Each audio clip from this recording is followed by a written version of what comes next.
नमस्कार दोस्तों, आपके अपने YouTube channel Dev Guru by L में आपका स्वागत है।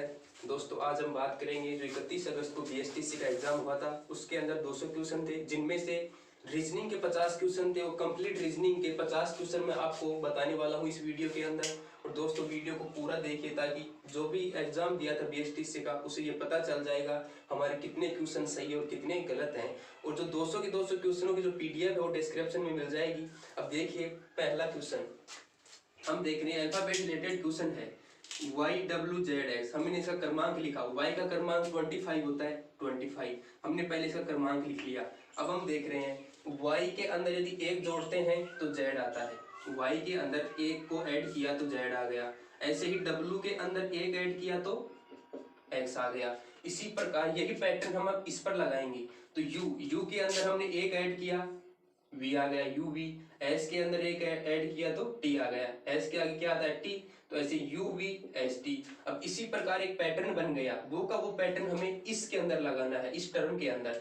देखिए M के अंदर 1 ऐड किया N आ गया MN, K के अंदर 1 ऐड किया तो L आ गया। अब इसी प्रकार हम इन 4 ऑप्शनों में से एक ऐसा ऑप्शन देखना है जिसके अंदर इस अक्षर के अंदर हम 1 ऐड करें और तीसरा नंबर का वो आ जाए। हम इसके अंदर ऐड करते हैं I का होता है नो।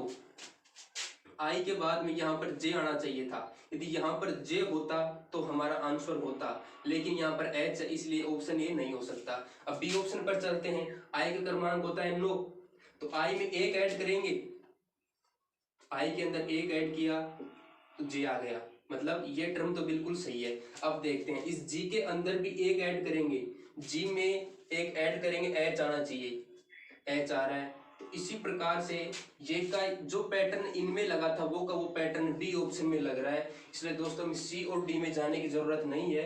देखिए Y के अंदर हमने 1 ऐड किया Z आ गया, W में ऐड किया X आ गया। इसी प्रकार I में 1 को ऐड किया, I के आगे आता है J, G के आगे आता है H, तो इसका आंसर हो जाएगा B। अब ये दूसरा क्वेश्चन देखिए, दिए गए विकल्पों में से कौन सा दिए गए समुच्चय 1, 8, 27 के सर्वाधिक समान है, कि इसके अंदर जो रूल लग रहा है वो का वो रूल भी इन चारों ऑप्शनों के अंदर लगना चाहिए। दोस्तों सिंपल क्वेश्चन है, ज्यादा हार्ड पेपर नहीं था। देखिए 1, 8, 27 एक क्यूब बन रही है। 1 की क्यूब कितनी है दोस्तों? 1 की क्यूब होती है 1, 2 की क्यूब होती है 8 और 3 की क्यूब होती है 27। अब हमें इसके रूल का पता लग गया कि इसमें क्या पैटर्न लग रहा है, केवल क्यूब बन रहा है। 1 की क्यूब 1, 2 की क्यूब 8 और 3 की क्यूब 27। इसी प्रकार हम चारों ऑप्शनों में से ऐसा ऑप्शन ढूंढना है जिसके अंदर क्यूब बन रही हो। हम ऑप्शन ए के अंदर चलते हैं। 27 होता है 4 की क्यूब, 5 की क्यूब होती है 125, 6 की क्यूब होती है दोस्तों 216। ये का ये सेम पैटर्न इस पर लग रहा है, लेकिन हम देखते हैं सर्वाधिक समान के लिए बोल रहा है। हम और ऑप्शन को भी चेक कर लेते हैं किसी में क्यूब बन रहा है क्या, लेकिन हम देखते हैं 5 किसी भी संख्या का क्यूब नहीं है, 12 भी किसी भी संख्या का क्यूब नहीं और 32 भी। बी ऑप्शन हमारा आंसर नहीं हो सकता। 60, 79 और 86 भी किसी भी संख्या का क्यूब नहीं है। हमें क्यूब क्यों निकाल रहे हैं? क्योंकि इस पैटर्न के अंदर क्यूब वाला रूल लग रहा है। इसी प्रकार हम यहाँ पर भी क्यूब ढूंढेंगे। क्यूब केवल और केवल ऑप्शन ए के अंदर बन रही है। 4 की क्यूब, 5 की क्यूब और 6 की क्यूब। यहाँ पर 1 की क्यूब थी, 2 की क्यूब और 3 की क्यूब थी। ये का ये सेम पैटर्न ऑप्शन ए में लग रहा है, तो दोस्तों हमारा आंसर ऑप्शन ए हो जाएगा। देखिए क्वेश्चन नंबर 3 है, एक वेन आरेख से रिलेटेड क्वेश्चन है। दोस्तों वेन आरेख से रिलेटेड 2 क्वेश्चन आए हैं, मतलब 6 नंबर का आया है। वेन आरेख एक अच्छा चैप्टर है और भी काफी रेलवे में अच्छा क्वेश्चन आता है। देखिए वेन आरेख से रिलेटेड गाजर, खाद्य पदार्थ और सब्जियों, ये 3 चीज दे रखा है और कह रहा है कि सब्जियों का कौन सा चित्र सही से निरूपित करता है, कौन सा चित्र इनमें सही से निरूपित हो रहा है। अब देखिए गाजर, खाद्य पदार्थ और सब्जियां, जो खाद्य पदार्थ है, खाद्य पदार्थ है, खाद्य पदार्थ हमने मान लिया ये है, तो खाद्य पदार्थ के अंदर गाजर एक खाद्य पदार्थ है और सब्जियां भी एक खाद्य पदार्थ हैं। हमने इस डिब्बे को मान लिया कि खाद्य पदार्थ वाला डिब्बा है, ये खाद्य पदार्थ का है, तो इसी के अंदर सब्जियां आ सकती हैं। क्योंकि सब्जियां एक खाद्य पदार्थ है इसलिए ये डिब्बा इसके अंदर आ जाएगा, ये आ जाएंगी सब्जियां। और जो तीसरा एक डिब्बा बनाएंगे वो बनाएंगे हम गाजर का। हम बना सकते हैं कि सब्जियां एक गाजर एक प्रकार की सब्जी है और सब्जियां एक प्रकार का खाद्य पदार्थ है। इसका मीन्स ये हो गया कि तीनों के तीनों ये जो सर्किल हैं वो बिल्कुल एक दूसरे के अंदर आएंगे। तो ऐसा ऑप्शन ए के अंदर बन रहा है। ये ऑप्शन ए हमारा सही आंसर हो जाएगा। देखिए पहला गोला हमने बना दिया खाद्य पदार्थ का, ये जो दूसरा नंबर का सर्किल है हमने ये बना दिया सब्जियों वाला, और जो तीसरा नंबर का जो सर्किल है ये है गाजर का। अब देखिए खाद्य पदार्थ के अंदर सब्जियां हैं, सही बात है, खाद्य पदार्थ के अंदर सब्जियां आती हैं क्योंकि सब्जियां एक प्रकार का खाद्य पदार्थ है, और गाजर एक प्रकार की सब्जी है तो सब्जियों के अंदर गाजर आ जाएगी। इसलिए ऑप्शन ए हमारा सही आंसर होगा। क्वेश्चन नंबर 4 है, कबूतर, पक्षियों और कुत्तों के संबंध में सही वेन आरेख कौन सा है? तो अब देखिए इनमें से कौन सा डायग्राम बिल्कुल सही होगा। कबूतर, पक्षी और कुत्ते, हम इसको देखते हैं तो ये तीनों चीज कॉमन नहीं है। देखिए पक्षी को लेते हैं, ये डिब्बा एक पक्षी को निरूपित करता है, तो पक्षियों के अंदर कबूतर आ सकता है। इसका मतलब क्या, इस डिब्बे के अंदर एक कबूतर वाला डिब्बा भी आ जाएगा। ये तो है पक्षी और ये डिब्बा है कबूतर का, वेन आरेख का हो गया। ये तो पक्षी और ये कबूतर। अब कुत्ते, कुत्ते इसके अंदर नहीं आ सकते क्योंकि कुत्ता है जो एक प्रकार का, न तो पक्षी है और न ही कबूतर के अंदर आ सकता। कबूतर इसके अंदर क्यों आया सर्किल, क्योंकि पक्षियों के अंदर कबूतर आता है, मतलब कबूतर एक प्रकार का पक्षी है, लेकिन जो कुत्ता है ये बिल्कुल इन दोनों से डिफरेंट है। इसका मतलब क्या हो गया, कुत्ते को हम अलग से निरूपित करेंगे। अब देखिए दोस्तों इस प्रकार का कौन सा ऑप्शन है, डी ऑप्शन। डी ऑप्शन हमारा आंसर राइट हो जाएगा। देखिए ये जो बाहर वाला डिब्बा है हम इसको पक्षी मान लेते हैं और पक्षियों के अंदर कबूतर आ जाएगा। कबूतर एक प्रकार का पक्षी है तो कबूतर इसके अंदर आ जाएगा, और जो लास्ट का है ये हम इसको कुत्ता मान लेंगे। ठीक है दोस्तों, आंसर डी हमारा राइट हो जाएगा क्वेश्चन नंबर 4 में। अब देखेंगे हम 5 नंबर क्वेश्चन। क्वेश्चन नंबर 5 है 0.03 इंटू 0.02 का मान क्या है? दोस्तों एक जनरल मैथ का क्वेश्चन है लेकिन रीजनिंग के ही पार्ट में डाला गया है, क्योंकि जिस बंदे को रीजनिंग के सभी टॉपिक आते हैं वो इसको भी क्लियर कर सकता है, क्योंकि 8th 9th के क्वेश्चन है, सिंपल क्वेश्चन। आप देखिए 0.03 को 0.02 से मल्टीप्लाई कर रहे हैं, तो मैं आपको सोल्यूशन इसका बता ही देता हूँ। 3 को 2 से मल्टीप्लाई कर लीजिएगा, 6 आ गया, और कुछ भी मत कीजिएगा। ये जो पॉइंट है हम कितने बिंदुओं के कितने अक्षरों के बाद में लगाएंगे, 1 2 3 तो ये है और 2 ये हैं, तो 5 अक्षरों के बाद में हम पॉइंट लगाएंगे। तो इससे पहले हम 0 लगा सकते हैं, 1 2 3 4 5, यहाँ पर हम पॉइंट लगा देंगे। ये देखिए हमारा कौन से ऑप्शन में मिल रहा है, इसमें भी नहीं मिल रहा, इसमें भी नहीं, आंसर इसका डी हो जाएगा। देखिए हमें ये ध्यान रखना है केवल यहाँ पर पॉइंट की ही वैल्यू है, पॉइंट के बारे में ही देखना है। यदि पॉइंट के बारे में हमने सही देख लिया हमारा आंसर सही हो जाएगा। पॉइंट यहाँ पर तो 3 के बाद में, मतलब 3 ये और 2 ये 5 अक्षरों से पहले जो पॉइंट है वही हमारा आंसर राइट हो जाएगा। इसमें 3 से पहले था, इसमें 4 से पहले था, इसमें 3 से पहले, तो ये आंसर हमारा राइट हो जाएगा। देखिए दोस्तों 7 नंबर क्वेश्चन है, एक सिंप्लीफिकेशन से रिलेटेड क्वेश्चन आ रहा है जो हमने पहले वीडियो में बताया था। देखिए अगर भाग का मतलब गुणा है, इसका मीन्स क्या है कि इस सीरीज के अंदर जहाँ कहीं भी भाग है वहां पर हमें मल्टीप्लाई करना है, गुणा करना है, और गुणा का मतलब माइनस, मतलब जहाँ भी गुणा का साइन है वहां पर माइनस का साइन करना है, और प्लस का मतलब गुणा और माइनस का मतलब भाग है। मतलब हम चारों इन चीजों को चेंज करेंगे। अब देखिए चेंज कैसे करना है, हमने 2 को ऐसे कैसे लिख लिया, प्लस आ गया, इसके अंदर देखिए प्लस को क्या बोल रहा है, प्लस का मतलब गुणा है, मतलब प्लस की जगह हम मल्टीप्लाई लिख लेंगे, 2 गुणा 8, प्लस की जगह गुणा कर दिया। अब गुणा है तो गुणा को क्या चेंज कर रहा है, गुणा का मतलब माइनस है तो गुणा की जगह हमने लिख दिया माइनस। अब जो माइनस है तो माइनस की जगह क्या लिखेंगे, माइनस की जगह भाग, माइनस का मतलब भाग है तो माइनस की जगह हम भाग लिख दिया, चेंज कर दिया। अब भाग का मतलब है, भाग का मतलब गुणा, भाग का मतलब है गुणा 2। देखिए दोस्तों प्लस है, इस प्लस का मीन्स दे रखा है गुणा, और भाग का मतलब भी गुणा। अब देखिए हमने सभी इन साइनों को चेंज कर लिया है, प्लस को भी, गुणा को भी, माइनस को और भाग को भी।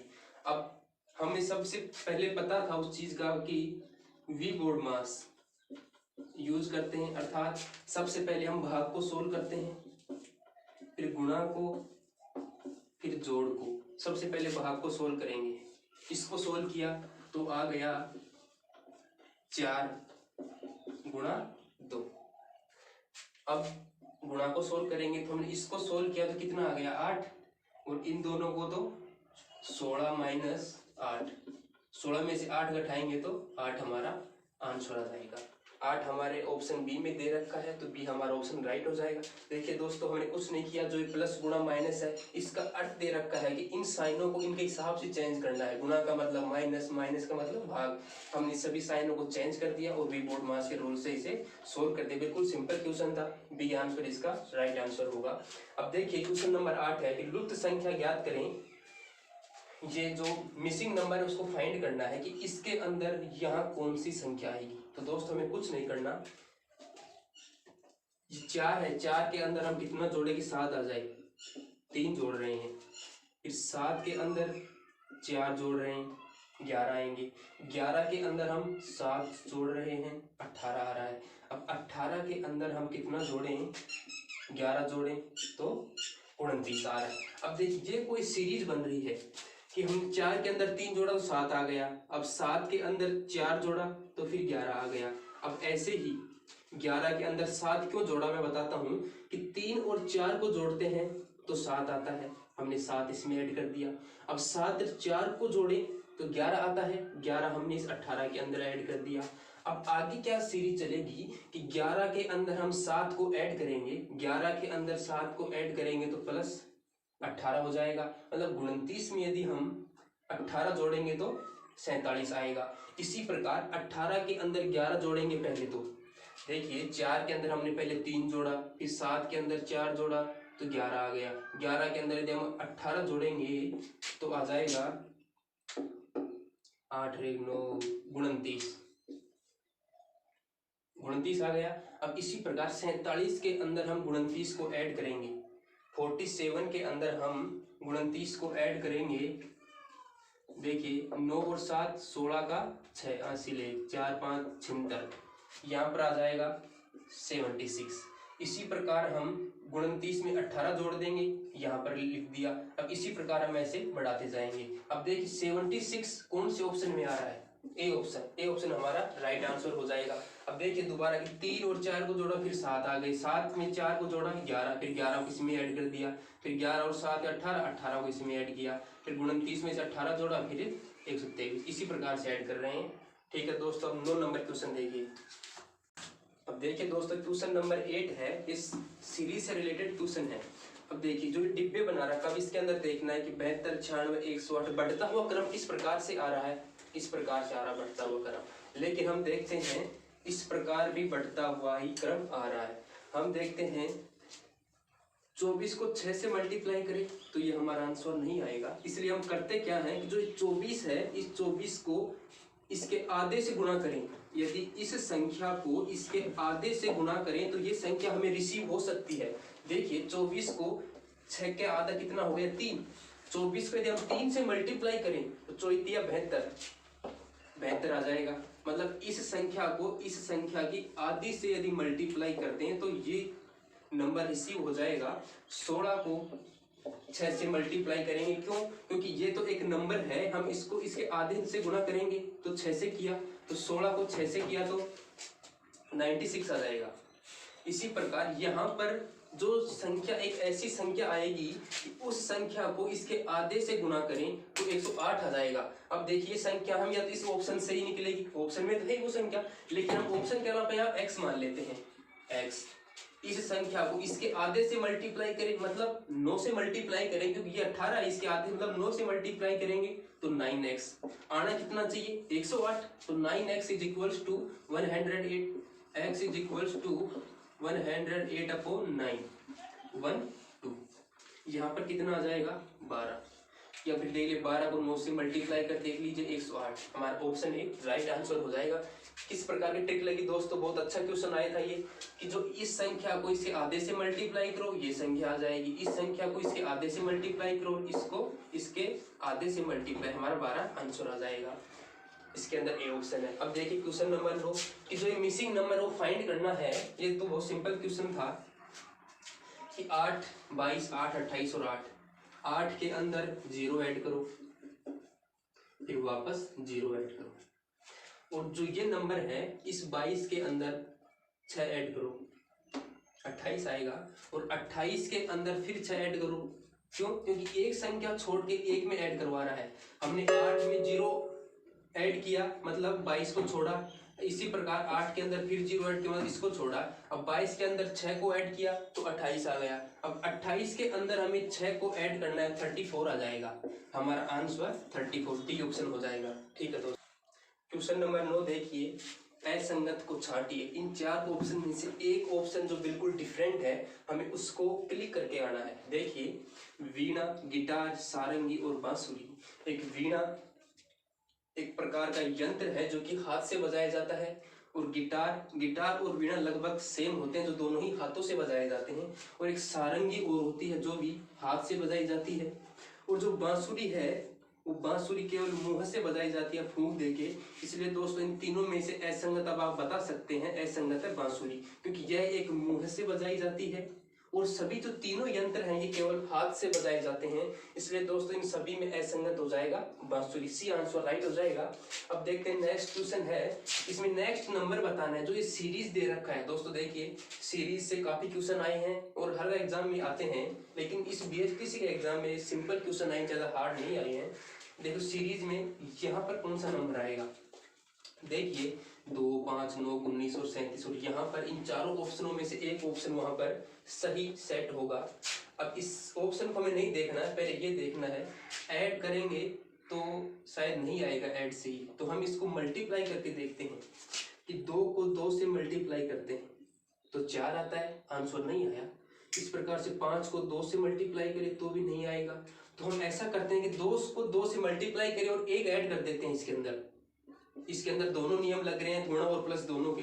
2 के अंदर 2 को हमने 2 से मल्टीप्लाई किया और 1 को जोड़ दिया, 2 दूनी 4 और 1 5 हो गई। इसी प्रकार 5 को 2 से मल्टीप्लाई करना है और इसमें 1 घटाना है।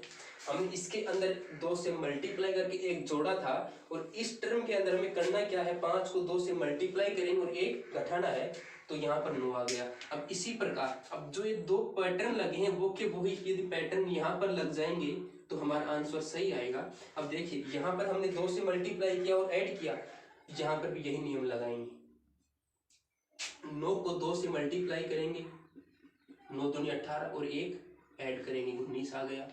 अब ये का ये नियम यहाँ लग गया, अब ये का ये नियम हम यहाँ लगाएंगे, 2 से मल्टीप्लाई करेंगे और 1 घटाएंगे, 38 minus 1 37।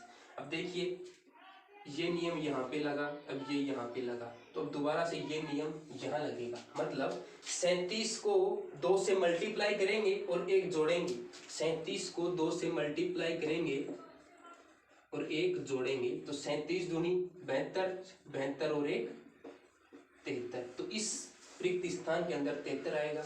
D answer right answer हो जाएगा। देखिए दोबारा 37 को हम 2 से मल्टीप्लाई कर रहे हैं, सॉरी देखिए 37 को यदि हम 2 से मल्टीप्लाई करेंगे, 37 गुणा 2 तो 74 आएगा दोस्तों। ये डी ऑप्शन बिल्कुल गलत होगा। देखिए हम 37 को 2 से मल्टीप्लाई कर रहे हैं, 35 दूनी 70, मतलब 37 को 2 से किया तो 74 आएगा। 74 के अंदर 1 ऐड करना है, इसका मतलब क्या है 74 + 1 75। दोस्तों इसका answer A answer right answer होगा, डी बिल्कुल गलत उत्तर है, थोड़ा मिसप्रिंट हो गया था कि 37 को 2 से मल्टीप्लाई करके 1 ऐड करना है। मैंने जो नियम है वो नियम बता दिया, गलती एग्जाम में भी हो सकती है।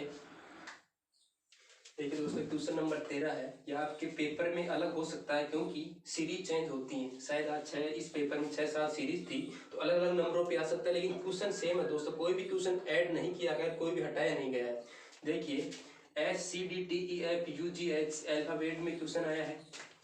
हम देखते हैं इस टर्म के अंदर C और D के बाद में EFCDEFGH, पहले पद को छोड़ते जाइए, पहला ये जो अक्षर है इसको छोड़ते जाइए और सेम ये जो बढ़ता जा रहा है क्रम CDEFGH, तो यहाँ पर क्या आएगा GHIJ, और यहाँ पर जो है खाली स्थान छोड़ दीजिए CDEFGHIJKL।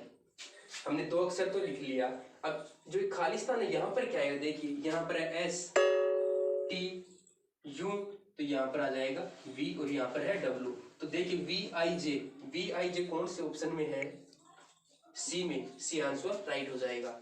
अब देखिए कि एक पासे से रिलेटेड क्वेश्चन है, 10th क्लास के क्वेश्चन है, 10th क्लास में कई बार आते थे ऐसे क्वेश्चन।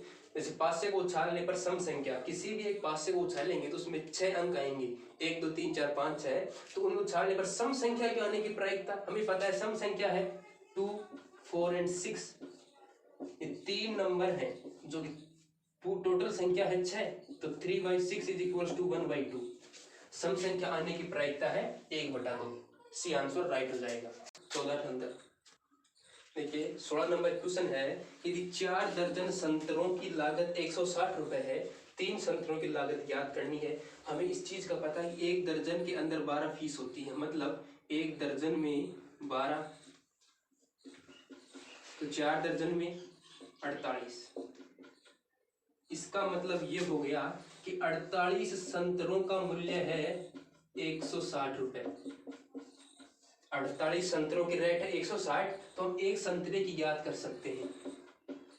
एक संतरे की रेट होगी 160 बटा 48।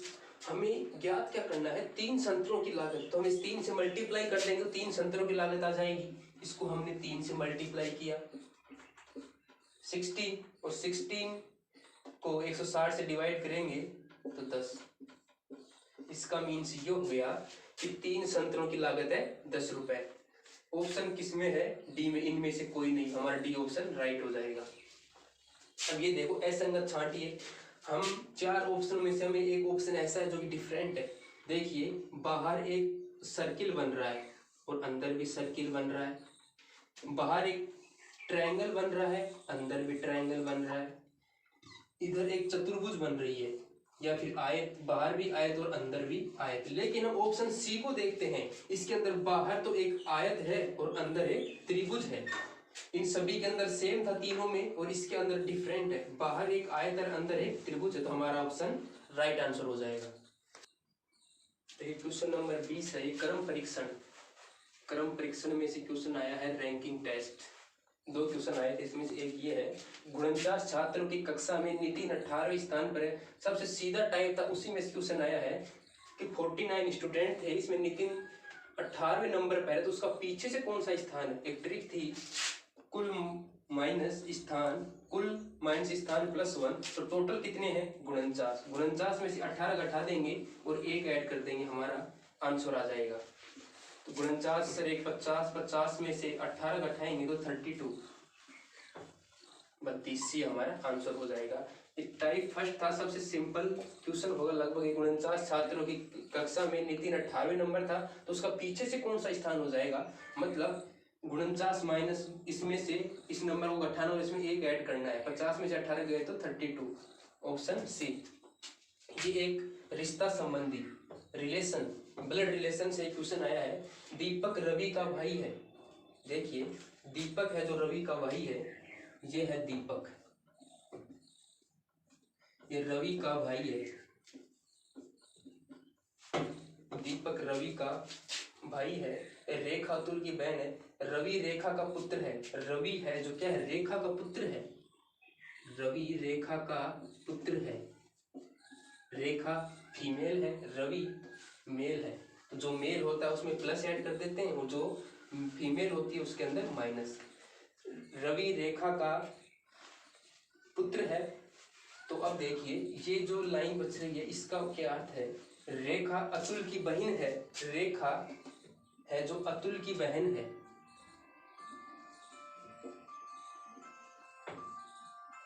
ये है अतुल, रेखा अतुल की बहन है, ये रेखा है जो अतुल की बहन, मतलब ये क्या हो गया, इसका भाई हो गया।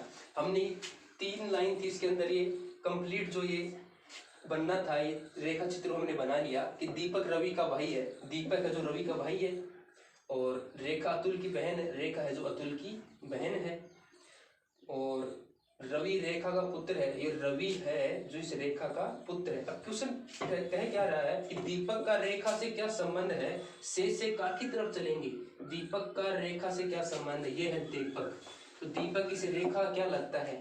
रेखा है ये, इसका पुत्र है, इसके पुत्र का सगा भाई। जैसे किसी माँ का पुत्र है, उसके दो पुत्र हैं तो आपस में सगे भाई हो गए।